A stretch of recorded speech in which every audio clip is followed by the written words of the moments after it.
ये मेरे दिल के बहुत बहुत ज्यादा करीब है क्योंकि इसमें बहुत मेहनत लगी थी। ट्रस्ट मी गाइस, जरूर बोला होगा आपने अपनी जिंदगी में टाइगर रिजर्व से, इसी में नेशनल पार्क है। ऊपर से उन्होंने मुझसे पूछ लिया कि कितनी बड़ी नाइंसाफी की है, एक्सक्यूज देने की जरूरत नहीं है। सो you should keep in the mind कि ये हमें बहुत अच्छे से देखना है। अगर आप इस प्रकार पढ़ते हो ना, आई एम श्योर आप कभी नहीं भूलोगे। अगर मैं आपसे पूछूं कि अभी तक आपका पेपर क्लियर क्यों नहीं हुआ, क्योंकि ये सवाल अक्सर मुझसे भी बहुत ज्यादा पूछा जाता है, तो इसीलिए मैं आपसे भी पूछ रही हूँ। तो पता है, जब जब हमसे कोई इस प्रकार के सवाल पूछता है ना, एक तो बहुत ज्यादा गुस्सा आता है और दूसरी चीज होती है हम उसको एक्सक्यूज देने लगते हैं कि भाई देखो हमारा पेपर तो क्लियर हो जाता, लेकिन बस 2 मार्क्स से रह गया, कहीं 1 मार्क्स से रह गया, कहीं आधे मार्क्स से रह गया। दरअसल हुआ क्या था कि डायनामिक क्वेश्चन उन्होंने पूछा था, वो तो मैंने बिल्कुल सही कर दिया था। उन्होंने कुछ थियोरेटिकल पूछा था, वो भी मैंने सही कर दिया था। उन्होंने टेक्निकल पूछा था, वो भी मैंने सही कर दिया था। लेकिन हुआ क्या यार, बाद में उन्होंने ऐसा फैक्चुअल क्वेश्चन पूछ लिया जो मैं इतना रट के गई थी, इतना रट के गई थी, लेकिन फाइनली एग्जाम हॉल में बैठते ही मैं भूल गई।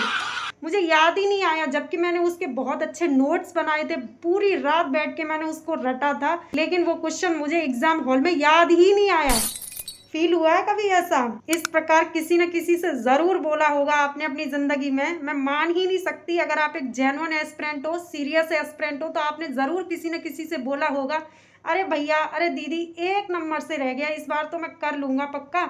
वो ना उन्होंने ऐसे पूछ लिया था कि हमारे देश में टोटल कितने वेटलैंड हैं, कितने नेशनल पार्क हैं, कितने बायोस्फीयर रिजर्व हैं, कितने टाइगर रिजर्व हैं। ऊपर से उन्होंने मुझसे पूछ लिया कि कितने हमारे देश में कॉन्स्टिट्यूशनल बॉडीज हैं, कितनी अनकॉन्स्टिट्यूशनल बॉडीज हैं। अब बताओ भला इनको कौन रटे भाई, इतनी सारी है, इतनी सारी चीजों को मैं तो नहीं रट सकती। और पता है, जिन भैया और दीदी ने इस प्रकार का सवाल हमसे किया होता है ना, हम उनसे कह रहे होते हैं भैया आप ही बताओ कितनी बड़ी नाइंसाफी की है एग्जामिनर ने ये सवाल पूछ के। भाई ऐसे मैं कैसे रट सकता हूँ इतने सारे नेशनल पार्क, इतने सारे वेटलैंड, इतने सारे टाइगर रिजर्व, इतने सारे बायोस्फीयर रिजर्व। भाई अपन से तो नहीं हो पाएगा। कभी बोला है इस प्रकार? मैं मान ही नहीं सकती, चाहे कितना भी झूठ बोल लो। As a aspirant I can understand this feeling, okay, so don't make me fool. लेकिन सच में दोस्तों, मैं दिल से पूछना चाहती हूँ कि अभी तक आपका पेपर क्लियर क्यों नहीं हुआ है? What? कभी सोचा है? हाँ, मैं मान सकती हूँ बहुत सारे लोगों का शायद फैक्चुअल क्वेश्चन गलत होने की वजह से ही पेपर नहीं निकल पाता है। कहीं हम 2 नंबर से रह जाते हैं, कहीं 1 नंबर से। लेकिन लेकिन लेकिन सोच के देखो, इन्हीं 2 नंबर का सोल्यूशन अगर मैं आपको इस वीडियो में प्रोवाइड कर दूं और यही 2 नंबर आपके एग्जाम में एड ऑन हो जाएं और काश आपका पेपर निकल जाए, तो आपको कैसा लगेगा? दीदी वही बात कर दी। ऑब्वियस सी बात है, हमको तो बहुत अच्छा लगेगा। जिस पेपर की प्रिपरेशन कर रहे हैं, अगर वही निकल जाए ना हमारा, तो हम तो जमाने में आग लगा देंगे भाई। आती है ऐसी फीलिंग? आई नो आती होगी। तो सुनो माय चैंपियंस, अब चौराहे नुक्कड़ पर खड़े हुए किसी भी भैया दीदी को ये वाला एक्सक्यूज देने की जरूरत नहीं है, क्योंकि इस वीडियो में आपकी दीदी आपको सोल्यूशन प्रोवाइड करने वाली है इसी समस्या का। जो आप बोलते हो ना कि मेरा 1 नंबर से रह गया, 2 नंबर से रह गया, अब नहीं रहेगा ना 1 नंबर से ना 2 नंबर से। और हाँ, कुछ दिन पहले अपने सोलो जर्नी के ब्लॉग में मैंने ये सवाल भी पूछा था कि अगर आप चार्ट्स बनाना सीखना चाहते हो तो मुझे कॉमेंट करके जरूर बताना। तो एक मेरे पास कॉमेंट भी आया था बहुत प्यारा सा, ये था श्रद्धा सिंह का कॉमेंट। उन्होंने मुझसे पूछा था कि दीदी चार्ट्स बनाने का इजी तरीका बता दो, हम भी सीखना चाहते हैं हर एक हार्ड चीज को इजी करना। अब चूंकि मेरा तो उद्देश्य यही है आप लोगों के लिए हर एक हार्ड चीज को इजी तरीके से समझाना है ना, तो without wasting the time let's start. तो गाइज, ये है वो चार्ट जिसकी मैं बार बार अपनी वीडियोस में बात किया करती थी। ध्यान से देख लो, क्योंकि बार बार ये चीज़ें मैं नहीं बता पाऊंगी, आई एम सॉरी। तो आप यहीं पे ध्यान से देख सकते हैं। तो सबसे पहले हम जानते हैं कि रामसर साइट्स क्या होती हैं। रामसर साइट्स बेसिकली आप बहुत ही ईजी तरीके से मैं आपको समझाऊंगी इस पूरे चार्ट को। देखो, ये चार्ट काफ़ी पुराना है, मैंने अपने ग्रेजुएशन के 2nd ईयर में बनाया था, इसलिए इसकी हालत कुछ इस तरीके की हो चुकी है पढ़ पढ़ के। कहीं पे फट गया है,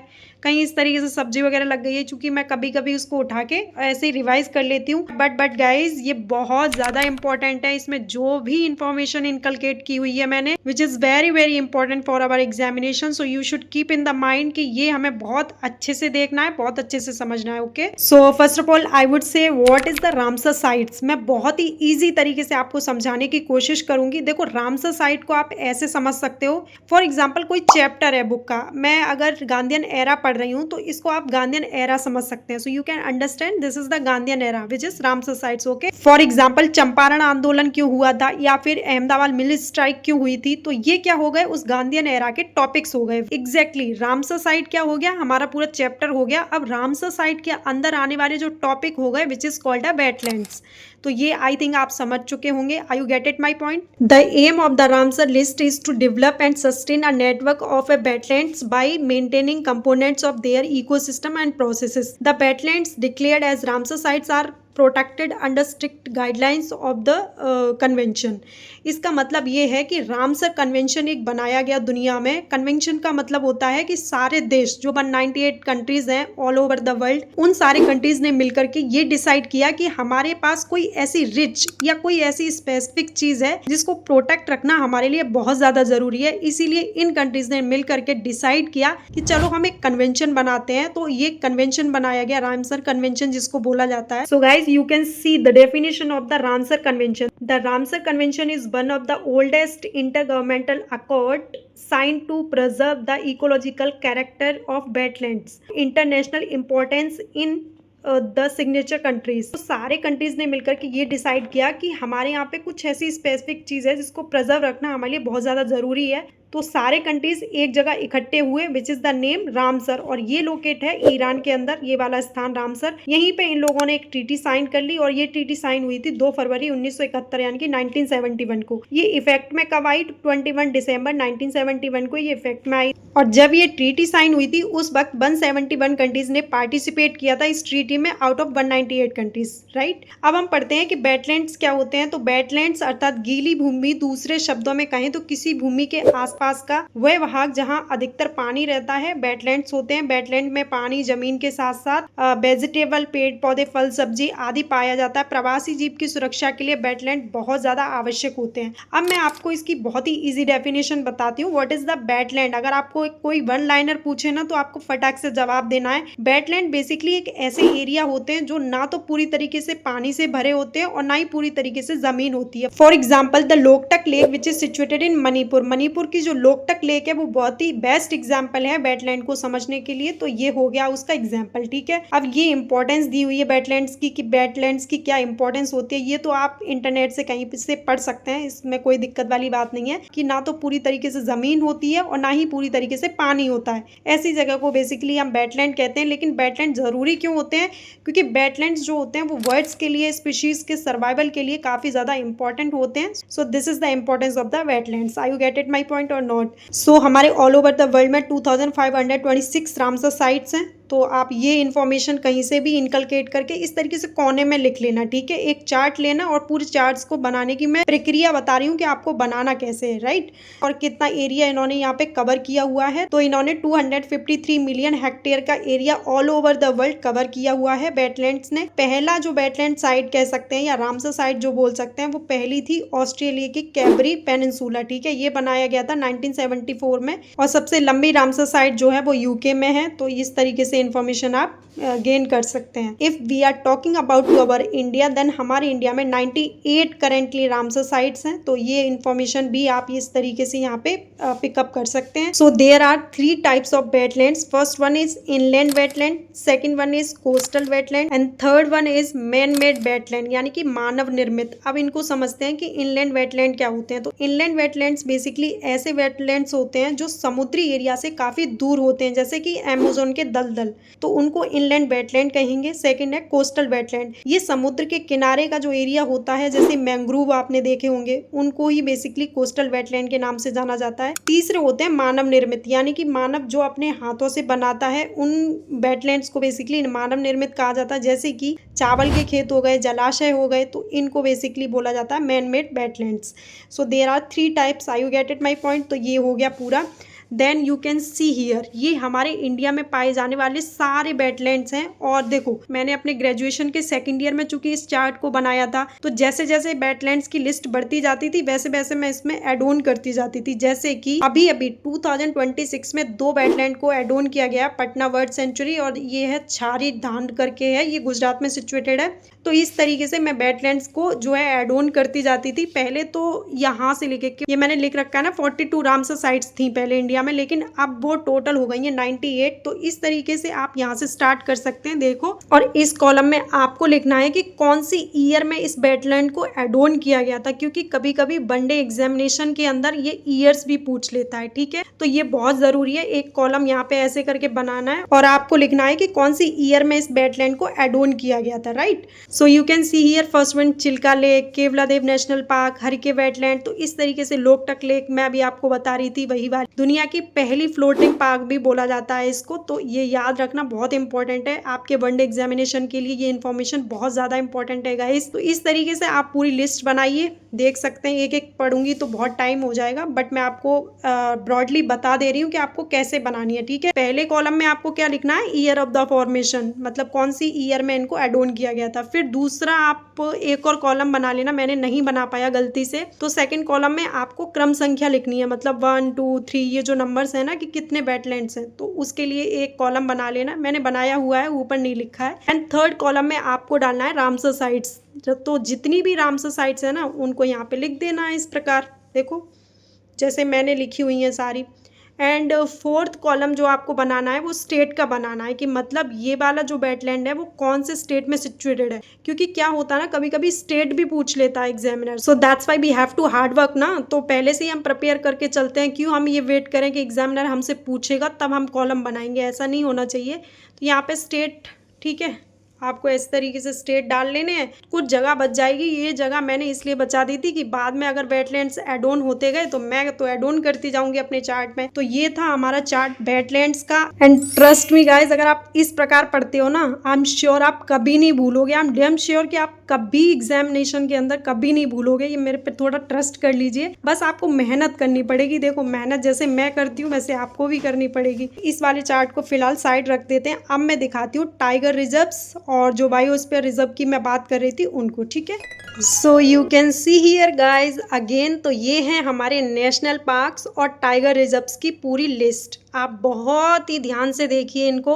इसी में टाइगर रिजर्व्स हैं, इसी में नेशनल पार्क है। जो आपको इस वाली पेन से दिख रहे हैं ना, ब्राउन कलर की कुछ पेन है, ये हमारे टाइगर रिजर्व्स हैं। बाकी ब्लैक पेन से सारे नेशनल पार्क है। ये एनपी लिखा हुआ है ना पीछे, इट मीन्स नेशनल पार्क। ठीक है, तो ये पूरी लिस्ट नेशनल पार्क और टाइगर रिजर्व्स की है। देखो, मैं बार बार आपको रिपीट करती हूँ ना अपनी वीडियोज में, आपको मुझे ज्योग्राफी पढ़ना बहुत पसंद है। आप ट्रस्ट कीजिए मेरे ऊपर, मैं पॉलिटी को भी ज्योग्राफी के मैप से पढ़ती हूँ। कोई पढ़ सकता है बट मैं पढ़ती हूँ। अपने दिमाग में चीजें जानी चाहिए। जो सब्जेक्ट हमें जिस तरीके से अच्छा लग रहा है ना, हम उसको ऐसे कोरिलेट करेंगे, ऐसे इजी बनाएंगे कि हमारे दिमाग में जबरदस्ती घुसना चाहिए वो, है ना।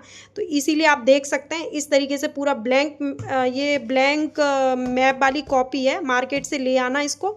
ठीक है, और इस तरीके से मैप आपको मिलेंगे और इन्हीं में आपको इस तरीके से लिस्ट बना लेनी है। ठीक है, एक एक पढ़ूंगी तो काफ़ी टाइम हो जाएगा, बस मैं ब्रॉडली दिखा दे रही हूँ कि इस तरीके से मैं बनाती हूँ चीज़ों को। Now I am going to show you the biosphere reserves. So you can see here, ये हैं हमारे बायोस्फीयर रिजर्व्स जो हमारे इंडिया में सिचुएटेड हैं। इनको आप देख सकते हैं। इस तरीके से मैंने कुछ कुछ इन्फॉर्मेशन यहाँ पे लिखी हुई है कि ये क्या होते हैं और कितने हैं हमारे इंडिया में टोटल। तो यूनेस्को साइट्स के अंदर कितने आते हैं, इन्होंने हमारे वर्ल्ड वाइड कितना एरिया कवर किया हुआ है, तो वो सारी इन्फॉर्मेशन इस तरीके से यहाँ पे लिख सकते हैं आप। अगर गाइज आपको रिवर्स लेक्स पढ़ने में कोई प्रॉब्लम होती है ना, तो वो भी आप इस तरीके से बना सकते हैं मैप में। ये मैंने सारी लेक्स बनाई हुई हैं कि इंडिया में कितनी लेक्स हैं और कौन से स्टेट में। सबसे इंपॉर्टेंट चीज तो यही है, वनडे एग्जामिनेशन के अंदर एग्जामिनर यही हमसे पूछता है कि कौन से स्टेट में ये लेक, तब बैठ के हम पंखे देख रहे होते हैं वहां पे। तो इसीलिए मैं आपसे अलर्ट करना चाहूंगी कि प्लीज आप इस तरीके से अपने नोट्स बनाइए। अगर आप मेहनत नहीं करेंगे, देखो 1-2 मार्क्स से अगर हमारा पेपर छूट जाए तो हमारी सालों की मेहनत पानी में मिल जाती है। ये मैंने पूरा अभी तक आपको दिखा दिया, wetlands, national park, tiger reserves, biosphere reserves, lakes. इनको कैसे बनाना है, कैसे इनके नोट्स बनाने हैं, वो सारी चीजें मैंने आपको यहाँ पे शो कर दी हैं।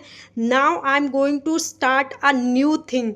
ये this is my favourite chart guys. ये मेरे दिल के बहुत बहुत ज़्यादा करीब है क्योंकि इसमें बहुत मेहनत लगी थी। ट्रस्ट मी गाइज, मुझे पहले समझ ही नहीं आ रहा था कि कैसे मैं इसको बनाऊं, लेकिन फिर खुद का दिमाग लगा के, खुद की क्रिएटिविटी से मैंने ये पूरा चार्ट तैयार किया था और ये बहुत अच्छा चार्ट है। और इस चार्ट ने मेरा हकीकत में बहुत साथ दिया। जब मैं पेपर देने जाती हूँ ना, उससे बस 5-10 मिनट पहले इसको रिवाइज कर लेती हूँ। मुझे सारी constitutional, unconstitutional body 2 minute minute के अंदर याद हो जाती है मुझे इस चार्ट से, यकीन कीजिए ये बहुत ज़्यादा इंपॉर्टेंट है। वैसे मैं दिखाती नहीं हूँ, देखो हर किसी इंसान की थोड़ी सी पर्सनल चीज़ें होती हैं, लेकिन मैं पर्सनल चीज़ों को भी आपके सामने शेयर कर रही हूँ, आपके साथ शेयर कर रही हूँ, तो ये मेरा बहुत बड़ा आप कह सकते हैं कि एहसान हो सकता है ना, मजाक कर रही हूँ। So let me show you one thing, यहीं पे दिखा देती हूँ आपको। सो यहाँ पे अगर आप देखेंगे पॉलिटी की ये बुक है मेरे पास में, लक्ष्मीकांत, फट चुकी है, काफ़ी दफ़ा पढ़ ली है इसलिए। तो ये कॉन्स्टिट्यूशनल बॉडीज़ हैं। पहला है election commission, union public service commission, state public service commission, finance commission, goods and service tax, ये सारी ठीक है। और ये national commission for SC ST OBC, तो ये सारी जो है वो है हमारी constitutional body. Now you can see here non constitutional bodies कौन सी हैं, जैसे नीति आयोग हो गया, या state information commission, central information commission, state human rights commission, now national human rights commission. तो all these are under in non constitutional bodies and other than ये सारी हैं कॉन्स्टिट्यूशनल बॉडीज। अब देखो इनको पढ़ना, इनको याद करना और ओवरनाइट याद करना सबसे बड़ी चीज़ है कि हमारे एग्जाम में एक दिन बचा हो, 5 मिनट 10 मिनट बची हो, तो इतनी सारी चीज़ों को कैसे हम रिवाइज करेंगे भाई। इतनी सारी बॉडीज़ हैं, इतनी सारी नॉन कॉन्स्टिट्यूशनल बॉडीज़ हैं, इनको फटाफट से कैसे रिवाइज करेंगे। तो इसलिए मैंने एक नई ट्रिक निकाली और वो थी ये वाला चार्ट। अब मैं दिखाती हूँ कि इसमें मैंने क्या इन्फॉर्मेशन इनकलकेट की हुई है। तो सबसे पहले गाइज आपको पहला कॉलम बनाना है और इसमें लिखना है बॉडी। हमने लिखा है इलेक्शन कमीशन, ये हमारी कॉन्स्टिट्यूशनल बॉडी है। Now next union public service commission, और ये स्टेट पब्लिक सर्विस कमीशन या finance commission. Next attorney general, advocate general, special officer for linguistic minority. तो all these are under in constitutional bodies. ये मेरी सारी constitutional bodies हो गई पहले कॉलम में। अब मैं दिखाती हूँ नेक्स्ट कॉलम क्या है, ये है आर्टिकल। अब ये बॉडी किस आर्टिकल के अंडर आती है, 324 आर्टिकल के अंडर आती है। तो ये सारे जो हैं वो लिखे हैं आर्टिकल्स। ये स्पेसिफिक क्वेश्चन पूछा जाता है आपके वनडे एग्जाम को छोड़िए, तो यूपीएससी में भी पूछा जाता है भाई। तो आपके वनडे एग्जाम की तो क्या ही उसमें वो है। उसके बाद है नेक्स्ट कॉलम हेड। इसके हेड कौन है, इलेक्शन कमीशन के हेड कौन होते हैं, तो वो सारे यहाँ पे लिखे हुए हैं, ठीक है, ये आप देख सकते हैं। तो थर्ड कॉलम में आपको इसके हेड लिखने हैं। फोर्थ कॉलम में आपको मेंबर्स लिखने हैं, मतलब इलेक्शन कमीशन में कौन कितने मेंबर्स की बॉडी होती है, ठीक है, वो सारे मेंबर्स यहाँ पे आपको लिख लेने हैं। देन नेक्स्ट कॉलम है अपॉइंटमेंट। अब इलेक्शन कमीशन के जो मेंबर्स हैं, उनके जो हेड हैं, उनका अपॉइंटमेंट कौन करता है। जैसे इनका अपॉइंटमेंट करते हैं प्रेसिडेंट, तो ऑलमोस्ट प्रेसिडेंट ही करते हैं, कहीं कहीं गवर्नर करते हैं। जो स्टेट बॉडीज होती हैं उनका अपॉइंटमेंट करते हैं गवर्नर्स। तो ये वाला कॉलम हो गया हमारे अपॉइंटमेंट का। नेक्स्ट कॉलम है टर्म, मतलब इलेक्शन कमीशन का टर्म कितना होता है, तो वो सारा लिख लेना है यहाँ पे कि इतना ईयर का उनका टर्म होता है, क्योंकि इनका कुछ डिसाइड नहीं होता, इसलिए यहाँ पे ये ब्लैंक रखा हुआ है। क्वालिफिकेशंस मींस इलेक्शन कमिश्नर को बनने के लिए क्या क्वालिफिकेशंस होनी चाहिए, तो वो सारी यहाँ पे आपको लिख देनी है। केवल आपको बता रही हूँ गाइस कि आपको इस तरीके से नोट्स बनाने, इस तरीके से चार्ट्स बनाने, मेहनत आपको करनी है, ठीक है, जैसे मैंने की है। नेक्स्ट कॉलम है कंडीशंस, मतलब क्या कंडीशंस होती हैं इनकी, तो वो सारा आपको यहाँ लिख देना है। नेक्स्ट कॉलम में आपका रेजिग्नेशन, अगर इलेक्शन कमिश्नर रिजाइन करेगा तो वो किसको अपना रेजिग्नेशन देगा, तो वो देगा प्रेसिडेंट को। तो ये वाला कॉलम रेजिग्नेशन से रिलेटेड है। नेक्स्ट कॉलम है आपका रिमूवल। इनका रिमूवल होता क्या है और कैसे होता है, वो सबसे ज़रूरी है। जैसे आपके चीफ इलेक्शन कमिश्नर का रिमूवल जो है वो सुप्रीम कोर्ट के जज करेंगे। इलेक्शन कमिश्नर के मतलब एक मेंबर होंगे, फिर उनके पास प्रेसिडेंट के पास में जाएगा इनका प्रोसेस, फिर वो सारी चीज़ें डिस्कस होंगी और फिर इनको रिमूवल किया जाएगा। तो नेक्स्ट कॉलम में आपका फ्यूचर एम्प्लॉयमेंट मीन्स अगर इलेक्शन कमिश्नर का रिमूवल किया जा रहा है या वो रेजिग्नेशन दे रहे हैं, तो फिर क्या उनको अलाउड होता है दोबारा से एम्प्लॉयमेंट लेने के लिए, तो वो सारी चीज़ें कोई कोई मेंबर अलाउड होते हैं, कोई कोई नहीं होते हैं, तो ये सारी चीज़ें यहाँ पे लिखनी है। नेक्स्ट कॉलम है सेकंड टर्म, इनका क्या हो सकता है, क्या वो अलाउड है, तो वो लिख लेना है, ठीक है। और दूसरा है आपका एक्सपेंसेस, इनके एक्सपेंसेस कौन देता है, तो मतलब ये सारी चीज़ें यहाँ पे लिख लेनी है कि कौन देता है कौन नहीं। ये सारी इन्फॉर्मेशन जो बता रही हूँ ना मैं, आपको इंटरनेट करनी पड़ेगी, बुक से पढ़नी पड़ेंगी। मैंने बुक से सारी चीज़ें तो नहीं पढ़ी हैं, मैंने दोनों ही चीज़ों की हेल्प ली है, इंटरनेट और बुक। अब ऐसा तो है नहीं कि मैं किसी वनडे एग्जाम की प्रिपरेशन कर रही हूँ, I am preparing for the UPSC examination, so that's why मुझे तो मेहनत करनी है ना डीपली इन्फॉर्मेशन को इकट्ठा करने के लिए। उसी हिसाब से मैंने इसको बनाया हुआ है। और ये मिनिस्ट्री किस मिनिस्ट्री के अंडर आती है ये वाली बॉडी, तो ये आपको मिनिस्ट्री वाला कॉलम रखना है, ठीक है। इसको पलट के देखते हैं अब गाइस, ये है हमारी नॉन कॉन्स्टिट्यूशनल बॉडीज़, ठीक है। तो ये मैंने कुछ यहाँ पे लिखी हुई है नॉन कॉन्स्टिट्यूशनल बॉडीज़ के लिए भी इन्फॉर्मेशन। गाइज एक मिस्टेक मेरे से ये हो गई थी कि मुझे लगा कि मैं ना मतलब ऐसे इसको कहीं पे पिन करके ऐसे लटका सकती हूँ वॉल वगैरह पे कहीं पे, लेकिन ये चार्ट लटका ही नहीं कहीं पे, पीछे नहीं लिखना चाहिए था मुझे, चाहे भले ही 2 चार्ट मेरे लग जाते।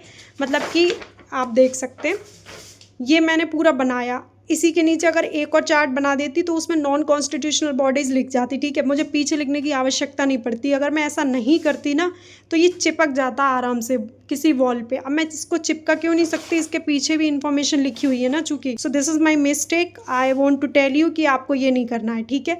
सो गाइस फाइनली मैंने आपको बता दिया है कि कौन सी चीज़ कैसे पढ़नी है, कैसे नोट्स बनाने हैं। अब एक बार शुक्रिया तो अदा कर ही देना मेरा, इतनी मेहनत कर रही हूँ आपके लिए।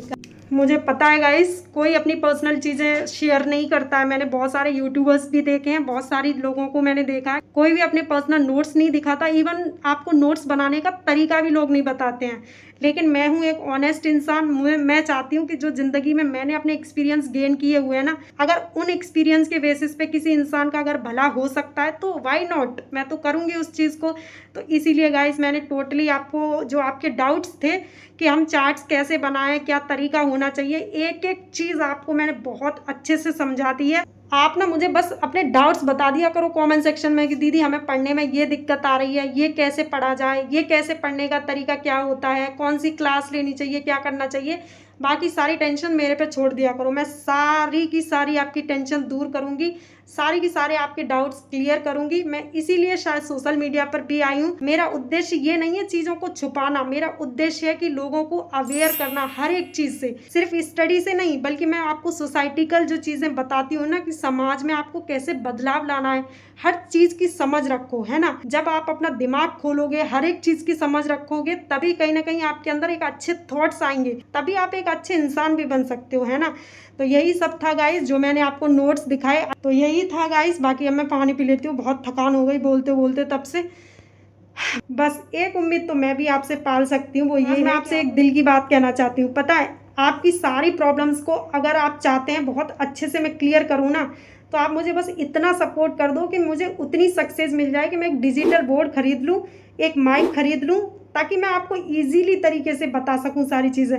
अब देखो एक हाथ में मोबाइल पकड़ के सारी चीज़ें एक्सप्लेन करना बहुत मुश्किल हो जाता है, सच में मैं कर रही हूँ, मुझे ही पता है। बस सच में दिल से चाहती हूँ कि आप लोगों को अच्छे अच्छे टॉपिक्स समझाऊँ। जैसे मुझे ज्योग्राफी में इंटरेस्ट है, तो मैं चाहती हूँ ज्योग्राफी को इतना इंटरेस्टली तरीके से आपको बताऊँ कि आप कभी भूलो ही नहीं, अपने एग्जाम के अंदर हो या फिर डेली बेसिस में अगर आपसे कोई क्वेश्चन भी कर लेना तो आप फटाक से उसका आंसर दे। लेकिन देखो डिजिटलाइजेशन का ज़माना है तो स्टूडेंट बहुत चमक धमक ही देखते हैं। मतलब देखो मेरे रूम में कुछ नहीं है, बस मेरा एक मोबाइल है, मेरी कॉपी किताबें हैं और मेरा दिमाग है मेरे पास में, ठीक है। बस यही 3 चीज़ें हैं जिनके बेसिस पे मैं आपको सारी चीज़ें एक्सप्लेन करना चाहती हूँ। लेकिन यार मेरे भी तो कुछ सपने हैं। चलो आज मैं आपको रिवील कर देती हूँ कि मैं यूट्यूब के पेमेंट से पता है बहुत ही कुछ ज़्यादा सोना चांदी मकान कुछ और नहीं खरीदना चाहती। मैं बस चाहती हूँ कि एक डिजिटल बोर्ड खरीद लूँ, एक माइक खरीद लूँ, मार्कर वगैरह हो, कुछ अच्छे स्टैंड वगैरह हो जिन पर मैं मोबाइल टिका के पढ़ा सकूँ आप लोगों को। बस यही मेरी तमन्ना है। इतना मुझे सपोर्ट कर दो कि ये 2-3 चीज़ें मेरी आ जाएँ, उसके बाद काम तो आप लोगों के लिए ही करना है ना मुझे। ये एक चीज़ तो मैंने अपनी इंडिया में देखी है, जो लोग सच में दिल से मेहनत कर रहे होते हैं ना किसी के लिए, और वो चाहते हैं कि मेरे भारत में बदलाव आए, मेरे भारत का युवा बदले, उनको मैं ज्ञान दे सकूं, लोग उसको सपोर्ट भी नहीं करते। ये चीज़ मैंने देखी है। और जो लोग सच में फेंक रहे होते हैं ना चीज़ों को, वो जनरली आपको कुछ नहीं बता रहे होते हैं, सिर्फ ऊपर ऊपर से चीज़ें ऐसे लपेट के बता देंगे जो आपका ब्रेन वॉश हो जाए। तो उनको तो आप लोग बहुत सपोर्ट करते हो, ये मैंने चीज़ देखी है। लेकिन कोई बात नहीं, अपना भी समय आएगा। अगर हम इतनी मेहनत कर रहे हैं, अभी टाइम बताऊँ कितना हो रहा है, 1 बज रहा है फ़िलहाल, और 1 बजे मैं आपको ये सारी चीज़ें एक्सप्लेन कर रही हूँ। वैसे देखो मेरा कोई दायित्व नहीं है, ना मेरी कोई ड्यूटी है। मेरी ड्यूटी है कि मैं रोज़ उठा के फ़ोन और ब्लॉग बना दूँ, बस डाल दूँ। लेकिन मैं नहीं चाहती ये, मैं चाहती हूँ अगर कोई इंसान मुझसे क्वेश्चन पूछ रहा है, वो अपना समझ के उसने मुझे डाउट पूछा, अगर मैं उसके डाउट को क्लियर नहीं करूँगी तो इट्स माई बिगेस्ट फॉल्ट, है ना, मेरी सबसे बड़ी गलती होगी। और मैं सच में दिल से चाह रही हूँ कि मैं आप लोगों की हर एक समस्या का सलूशन प्रोवाइड करूं। अगर आप लोग मुझे अपनी बड़ी बहन, छोटी बहन जो भी समझते हो, जैसे भी मुझसे क्वेश्चन पूछते हो, मैं चाहती हूँ आपकी हर एक समस्या का समाधान करूं। जो बच्चे इस लाइन में आना चाहते हैं, यूपीएससी की प्रिपरेशन करना चाहते हैं, और जिनको लगता है कि हम कहाँ से शुरुआत करें, तो मैं चाहती हूँ कि उन लोगों के लिए मैं काम करूँ, उन लोगों को गाइड कर सकूँ। जो गलतियाँ मैंने की अपनी ज़िंदगी में, वो लोग आके गलती ना करें और उनका भगवान करे पहले ही अटेम्प्ट में, दूसरे ही अटेम्प्ट में पेपर क्लियर हो जाए। क्योंकि कहते हैं ना कि अगर किसी सक्सेस इंसान से आप सीख लोगे तो शायद वो 1-2 चीज़ बता दे आपको। लेकिन अगर आप किसी ऐसे इंसान से सीख ले रहे हो ना, जिसने अपनी ज़िंदगी में बहुत सारे फेलियर्स देखे हों, बहुत सारी गलतियाँ की हों, तो वो इंसान आपको वो सीख देगा जो एक सक्सेस हुआ इंसान नहीं दे सकता। इसलिए कहा जाता है कि mistake makes man a perfect. Mistake करना ही आपको परफेक्शन की ओर ले जाता है। जितनी आप मिस्टेक्स करेंगे उतना नया एक्सपीरियंस और नया एक्सपोज़र गेन करेंगे, है ना। तो गाइस बस इतना ही था। मेरी जो तमन्ना है वो याद रखना आप लोग, क्योंकि आपकी हर बात को मैं याद रखती हूँ। चाहे मैं भूखी प्यासी जैसी भी रह लेती हूँ, लेकिन आपकी हर समस्या का समाधान मैं करती हूँ। तो मेरा भी समाधान कर दो, सपोर्ट कर दो थोड़ा, ताकि हमारे चैनल पे ज़्यादा से ज़्यादा लोग जुड़ पाएँ, ज़्यादा से ज़्यादा लोगों की समस्याएं मैं सॉल्व कर पाऊँ। जो नए एस्पिरेंट हैं, जो बिगनर्स हैं, उनकी समस्याओं का समाधान कर पाऊँ। तो बस यही है। पानी वगैरह पी लेती हूँ क्योंकि तब से बोलते बोलते सांस सी फूलने लगी है गाइस।